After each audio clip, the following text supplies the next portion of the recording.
नमस्कार। आप सभी लोगों को पता है कि 16 मार्च 2024 को भारत का जो इलेक्शन कमिश्नर है ना, वो अपनी प्रेस कॉन्फ्रेंस करता है और भारत के अंदर जो आने वाले लोकसभा के चुनाव है ना, उनकी जो तारीख है उनको भी अनाउंस कर देता है। लेकिन इसके साथ ही साथ ना एनफोर्समेंट डायरेक्टरेट ना अपना 9वां समन ना केजरीवाल के लिए जारी कर देती है। लेकिन इस बार क्या होता है कि जो एनफोर्समेंट डायरेक्टरेट है ना, वो अपना 9वां समन ना खुद केजरीवाल को देने के लिए उसके घर पर पहुंच जाती है और साथ में देखते देखते पुलिस का जो एक घेराव है उनके घर के बाहर से उनके घर को पूरी तरह से सीज कर दिया जाता है और ईडी वहां पर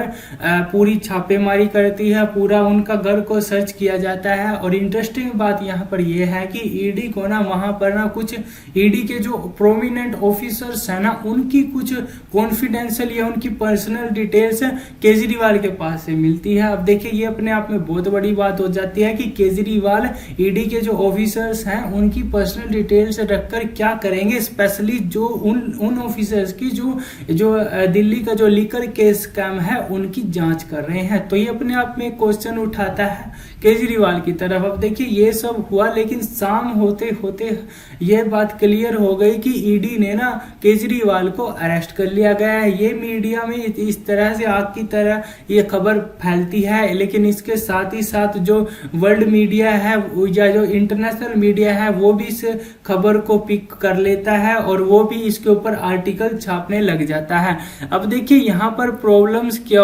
कब आती है कि जब केजरीवाल को अरेस्ट कर लिया जाता है, लेकिन उसके 4-5 दिनों के बाद ना जो जर्मनी है ना, वो इस पूरे इंसिडेंट को लेकर रिएक्ट करता है और भारत की जो जुडिशरी है ना उसको क्वेश्चन करने की कोशिश करता है। अब जब जर्मनी का जो रिमार्क्स थे ना इंडियन जो यहाँ पर केजरीवाल को अरेस्ट करने के लिए, क्योंकि देखिए मैं आपको ना एक बात बताता हूँ।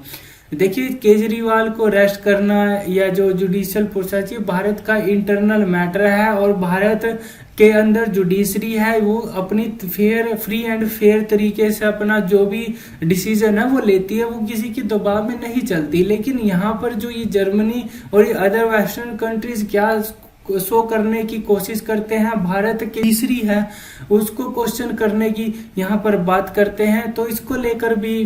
काफी भारत ने आपत्ति जताई और भारत ने ना जो जर्मनी के एम्बेसडर है भारत के अंदर उनको समन किया, उनको बुलाया और 4-5 मिनटों तक ना अच्छे से लताड़ लगाई और फिर उनको भेजा। आप सभी लोगों को याद होगा कि कनाडा का केस काफी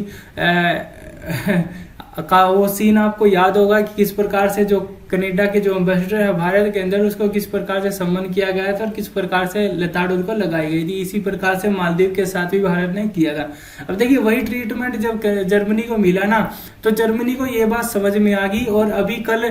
जर्मनी ने ना यू टर्न भी ले लिया कि देखिए, हम ना जो भारत की जुडिशरी है ना उसकी रिस्पेक्ट करते हैं, उसको मतलब हम मानते हैं कि वहां पर जो भी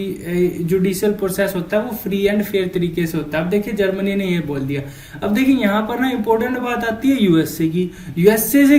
उम्मीद नहीं थी कि यूएसए भी इस प्रकार की कोई स्टेटमेंट देगा, लेकिन यूएसए ने ना इस पूरे इंसिडेंट को ना बोला कि देखिए, जो भी यहाँ पर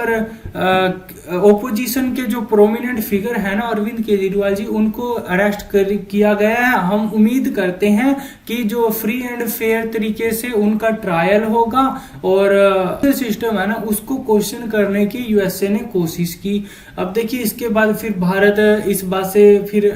नाराज हुआ। भारत ने उसी प्रकार से यूएसए के एम्बेसडर को बुलाया, ठीक है, उनको करीब 40 मिनटों तक समझाया कि देखिए, भारत एक डेमोक्रेसी है, यहाँ पर जुडिशियल सिस्टम है, ये हमारा इंटरनल मैटर है, आप इस प्रकार से हमारे इंटरनल मैटर्स पर कमेंट क्यों कर रहे हो, ठीक है, ये बात उनको समझाई। लेकिन फिर यूएसए नहीं माना। यूएसए ने दोबारा जब इस पूरे इंसिडेंट के ऊपर